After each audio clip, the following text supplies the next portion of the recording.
Shalom, this is Daniel with Bless Israel Network coming to you from the land of Israel. And this is another episode of Eye on Israel. Speaking of Eye on Israel, the main reason why I'm recording this is, as some of you know, we just had elections here in Israel. This is the third elections in the past 12 months. And it's been an interesting time because for those of you that live in the U.S., it's kind of hard to imagine not having a functioning seated government, especially when in the U.S. there's usually just two parties that run. The candidate that gets the most votes wins. That's it. They get sworn in and they go to work. You know, they battle it out, Democrat, Republican, and what have you. Here in Israel, it's a very different democracy, but nonetheless a different structure. Here in Israel, just as a reminder, and then I'll get into the specifics of what just recently happened, it's a parliamentary democracy. That means there are multiple parties, not just two. In this particular election, which just took place on March 2nd, there were no less than 32 parties who had their hats in the ring. And so it's a very different ballgame. And when you vote, unlike the US, you don't vote for a particular candidate. You vote for a party. So if you will say, and I'm not shy in admitting that we, my wife and I, prefer Benjamin Netanyahu. He's head of the Likud party. So when you go into the voting booth, you pick the Likud party card and you turn that in. So it's understood that you are voting for the head of that party. So if you picked, for example, the blue and white, you would be choosing, if you will, Benny Gantz, who's head of the blue and white party. So this is, as I said, is the third election in the past 12 months. And the reason that there have been three elections is because the leader of one of the smaller but important parties, Avigdor Lieberman, who's head of the Israel Beitenu party, he withdrew his party from the sitting government last year because he was upset that Benjamin Netanyahu was not stronger in his responses against Hamas because of Hamas's continued attacks on Israeli citizens in the south. And so Avigdor Lieberman took his Israel Beitenu party out of what was the ruling coalition, which collapsed the government and forced elections. There was an election last April, and in that particular election, I've got the stats right here, so I'm going to give you a little history lesson, or recent history, if you will. In the April elections of last year, the Blue and White Party, which is led by Benny Gantz, they got 33 seats as a result of the votes, and Benjamin Netanyahu got 32 seats. Now, the Knesset has 120 seats in it. In order for a ruling coalition to be seated as a functioning government, you have to have at least 61 seats, which means 33 seats is nowhere close. 32 seats is nowhere close. So what has to happen is whichever party gets the most number of seats, which is actually translated from votes, the president of Israel then turns to the leader of that party and says, okay, now you are tasked with trying to form a government. And over the next several weeks, that individual goes and starts negotiating with the leaders of other smaller parties, but are more along the lines of their political ilk. In other words, Netanyahu would negotiate with other conservative parties. Benny Gantz, if he got the nod, would negotiate with other liberal parties, if you will. All right? So, in the April elections of last year, as I said, neither party got a clear majority. In fact, they were within one seat of each other. Both of those leaders were given an opportunity to form a ruling coalition. Neither one of them could. Israel Beteinu's leader, Avigdor Lieberman, who caused the elections to take place because he withdrew his party from the ruling coalition, which was with Netanyahu when he was part of the government. He refused to join either of those two sides, so that meant a failure. So then new elections were called. And in September, new elections took place. In September, there was no difference between Netanyahu and the Blue and White Party. Excuse me, I was about to sneeze. I'm trying to stop myself from doing it. That would be embarrassing. Both Netanyahu's Likud Party and the Blue and White Party, forgive me, both of them got 35 seats. So basically a wash. Again, each of them were tasked by President Rivlin to try to form a ruling government. Neither one of them could, so another failure. So now we arrived at this week where the third elections in the past year were called for.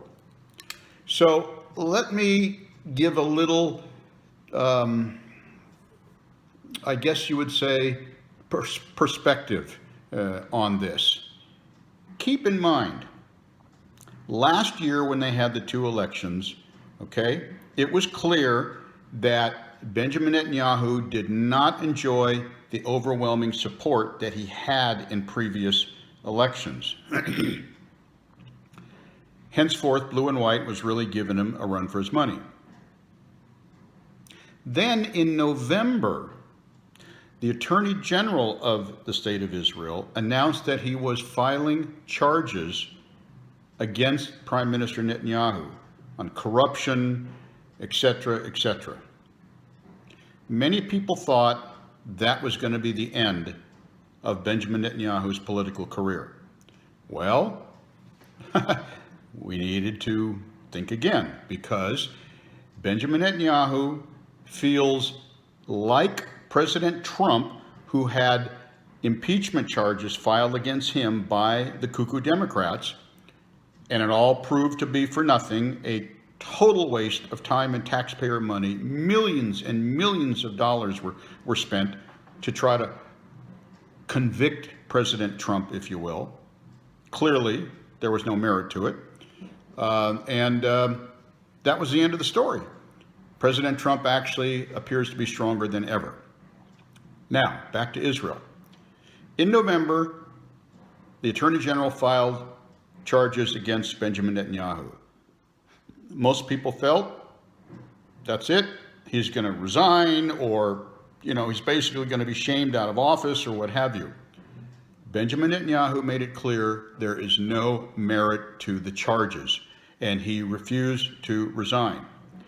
Now, just between you and me, if everything is going to come out, and there's going to be a magnifying glass on everything I said and did, and I knew in my heart I was guilty, I would not fight these charges. I would probably resign.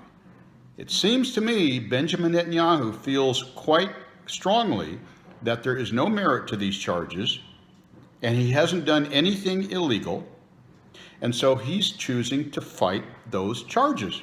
So he stayed, did not resign, and he ran again. Well, here was an opportunity in the third elections, since the charges of corruption were filed against him. This was an opportunity for the Israeli public to speak out and let everyone know who they preferred as the leader of the country. Well, what do you think happened? In this most recent election, which just took place, Benjamin Netanyahu's Likud party got more votes than ever. Instead of having 33 seats or 35 seats, they came out with 36 seats, with 99% of the votes cast. 36 seats. And the next closest one is the Blue and White Party. They're the two big ones, Blue and White and Likud. They're at 33 seats. So there is a 3-seat margin.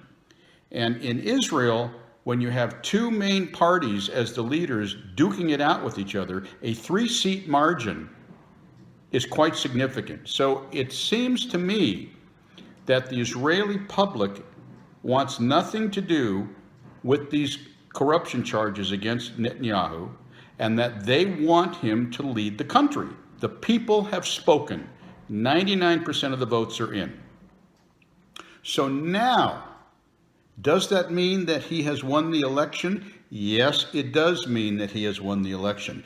Does it mean that he will be ruling the government? That's another step that has to take place. So what's going to happen sometime in the next few days, I presume, the President, Reuven Rivlin, will turn to Prime Minister Netanyahu and say, I am tasking you with attempting to form a ruling coalition government. And so the negotiations will hence begin, and he will try to get 61 seats, which is the minimum majority of the 120-seat Knesset, so he can establish and get a ruling coalition government officially seated. At the moment, even though his party got 36 seats, the total block of conservatives that stand with Netanyahu is 58 seats. So he is 3 seats short of being able to get a 61-seat ruling coalition. So that's where we're at right now. And over the next few weeks, the drama will be unfolding behind closed doors, because all these politicians will be sitting down and, you know, they'll be asking for this and for that. You want me to join? You got to do this. You want me to blah, blah, blah, blah. What upsets me about this process is that the people have spoken. The people have voted and made it clear that the people of Israel want Netanyahu as leader. And it's a shame that at this point, after the people have spoken, that these politicians sit down and claw at each other about what they're going to get from the other guy in order to be induced into joining a coalition. That's the part I don't like. Let the people speak, and they have, and they want Netanyahu. Well, that's much my high horse as I'm going to be on today, but that's the situation right now up to the moment in Israel. Some of you may be wondering about the COVID-19 situation. If warranted, I'll give a separate message about that subsequent, but for now, that's the story with the election here in Israel. Hope you enjoyed this. If you enjoy this message and others from my wonderful wife, some of her teachings, please go to our website, blessisraelnetwork.com, subscribe to our YouTube channel, make a donation. We're totally dependent on donations from wonderful people such as yourselves. Thank you so much, and blessings and shalom from Israel.